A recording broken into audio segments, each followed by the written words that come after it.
Anyone want to be on video? Lubrication of the penis. I can't put that in there. Quick, think of something to say.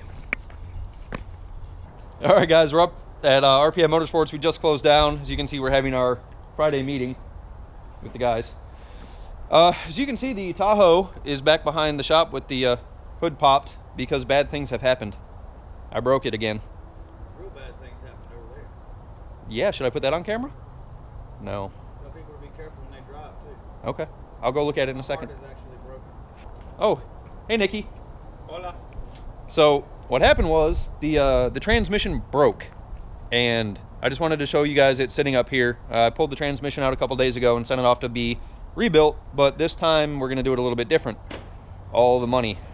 But anyway, here's the truck hanging out, and we'll talk more about that when I get home. This, ladies and gentlemen, is why you don't drive like an asshole. Donnie was on his way home from work last week. Some knucklehead ran into him and totaled his truck. This was his grandfather's truck. A lot of sentimental value here. So remember, be careful when you're out there driving. Obey the rules of the road. Don't be someone that hits Donnie. Okay, kids, we are back in my shop. I had to take care of some stuff when I got home today, which included fixing the lawnmower because my grass is green already, which it's nice because the weather's getting warmer, but I'm not ready to cut grass yet, and neither is the old Craftsman. It needs some love. Yeah, poor thing. It'll barely cut grass. If I get one more year out of it, I'll be lucky. But anyways, back to the Tahoe. I broke it, and here's the scenario, all right? I'll put some videos in right now of what I did last weekend.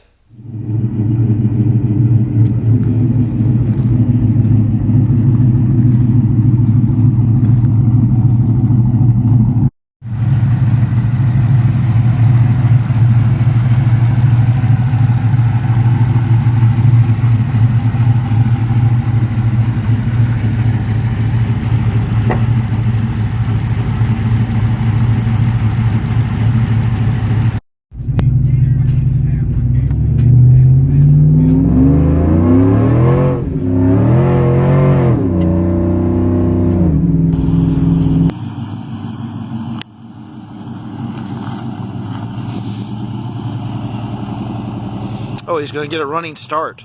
I like it.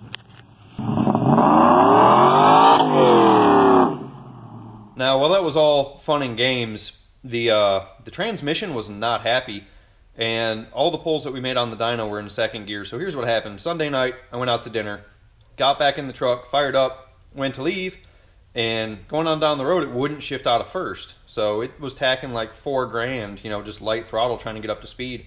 So I let off the gas, got back on it, and it shifted in a third. So I was like, well, that's weird. It might be in limp mode. So I just limped it home and said I would take care of it Monday morning. Monday morning rolls around. I hop in the truck that was parked in the garage, back it out, get on the main road, hangs in first gear again, won't shift in a second.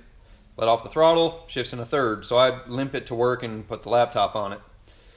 What the laptop tells me is kind of devastating news. I have lost second and fourth gear. So all I had was first, third, and third with the converter locked up. So I thought it was shifting into fourth, but it wasn't. About a year and a half ago, I was towing my boat home from the lake, and the transmission went out. The pump broke. So I was stuck on the side of the road with the Tahoe and the boat. Luckily, my friends here in Clayton came to help me out, got my boat home, called a towing company, got the Tahoe back to the house, pulled the transmission out, sent it out to Bobby Brinkley in Kinston to get it rebuilt. Now what I had forgotten was what I ordered from Bobby. So Bobby builds most of our transmissions at RPM Motorsports, and he does a really good job. I've got one of his transmissions in my Buick, which you know how bad I abuse that, and it's held up for years and years. So when this transmission broke, I was kind of heartbroken. I was like, oh man, you know, I just got it together. I want to go drive it. I want to beat on it. I want to have some fun. So I pulled it out Monday night of this week, and I called Bobby Monday morning before I pulled it out. And I talked to Bobby and John up there both. And I was like, man, you know, I've put a supercharger on it, and I know it's a lot of stress on this 4L60, but, you know, I was kind of expecting it to last. So they look back in their paperwork, and here's what happened. When the transmission broke about a year and a half ago, I bought a stock rebuilt transmission with a shift kit. I thought that I bought a stage umpteen million, stage 5, whatever they want to call it, built transmission. I didn't. And after they told me that, I remembered. I could go back in my head, which I have a terrible memory, and remembered that I just ordered a stock rebuilt transmission with a shift kit because I'm never going to modify the Tahoe. Now here we are, making 500 rear wheel horsepower, and I have no transmission in the truck again. It's my fault. I should have known better. I should have known that I wouldn't put a built transmission in the Tahoe if I had never planned on modifying it, which I didn't, but things happen. And 500 horsepower SUVs, pretty cool. So anyway, the transmission is back at Bobby's Transmissions in Kinston, North Carolina, and he is going to take it apart, see what broke, which we think is the band, the second gear band. I don't know anything about transmissions, but if that's what's broken, it is going to be replaced anyway.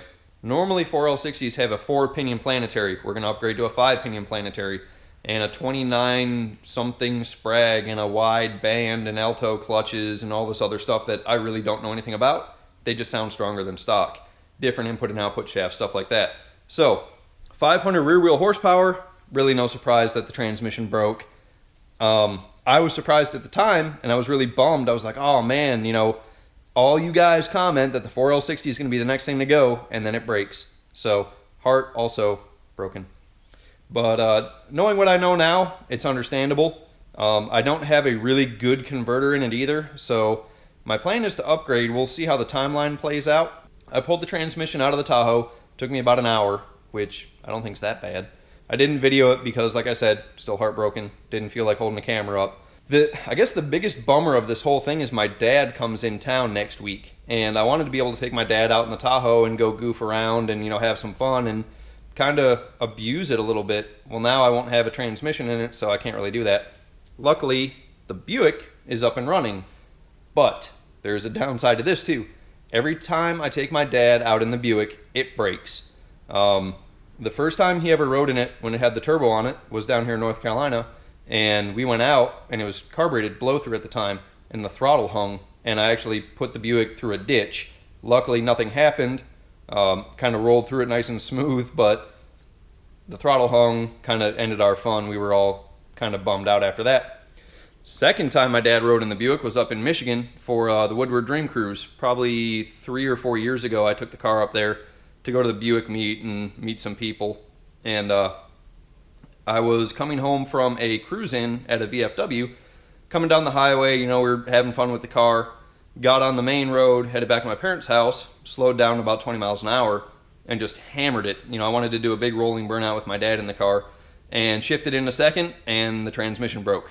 And at the time, what happened was I broke the pump gears. I've broken 3 or 4 sets of them, but again, my fault because I had the converter spacing wrong. So it's been back in the car since then, and I've not had an issue with it. So when my dad comes down, putting him in the Buick, you know, it's kind of like a weird, I don't know what you would call it, but it's weird for me because every time I put him in it, it breaks. So I'm still going to put him in it, but I'm going to be a little bit more cautious. So kind of wanted Dad to go for a ride in the Tahoe. He'll be able to see it. He's actually going to hang out with me and the guys up at RPM for a day. And then we're going to go down to Myrtle Beach for Run of the Sun, a big hot rod show. Back to the Tahoe. It is down. Transmission being built. As soon as I get it back in, you guys are going to see more videos of it. I was kind of doing the break-in thing over the weekend, so I didn't ever have the camera with me, but I did get down on it a few times, and it is rowdy. It is a lot of fun. It's going to be fun for a daily driver, you know. 500 horsepower is not a lot in the grand scheme of things anymore, but when you get in a truck or an SUV that's big and heavy and it makes 500 rear wheel horsepower, it's goofy. It doesn't feel right. You know, lightweight cars with a lot of horsepower, they feel good, but heavy trucks with a lot of horsepower feel really good. So with that being said, I'm waiting on the transmission to come back. Expect more Tahoe videos, but for now we're going to kind of switch gears into some other things. So I'm not going to hang you guys out. I'm not going to quit making videos. I've got other cool stuff that I can do. I also want to say I am not going to switch to a 4L80 in the Tahoe, and there's a couple reasons for it. First reason, a 4L60 with the right parts in it should hold up. Second reason, swapping a 4L80 into that Tahoe is a big deal. It means different converter. Of course, you got to buy a 4L80, which is about twice as expensive as a 4L60. You have to have a different transfer case. You have to have drive shafts made. You have to have all the wiring to make it work.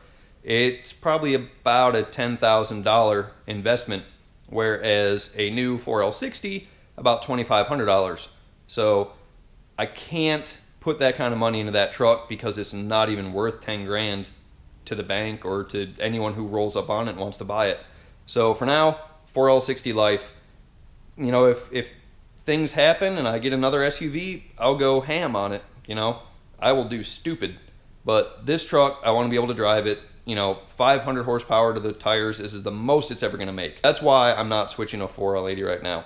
Turbo 400 would be kind of cool with a trans brake, but then everything else is going to break too. So always remember, even though I'm not wearing any, I've got high PSI t-shirts always in the description below. Check me out on Instagram. Thank you guys for watching. Cross your fingers that when I put a 4L60 back in the Tahoe, that it lives. As soon as I get the Tahoe back on the road, be sure to expect more videos from it. We'll talk to you soon.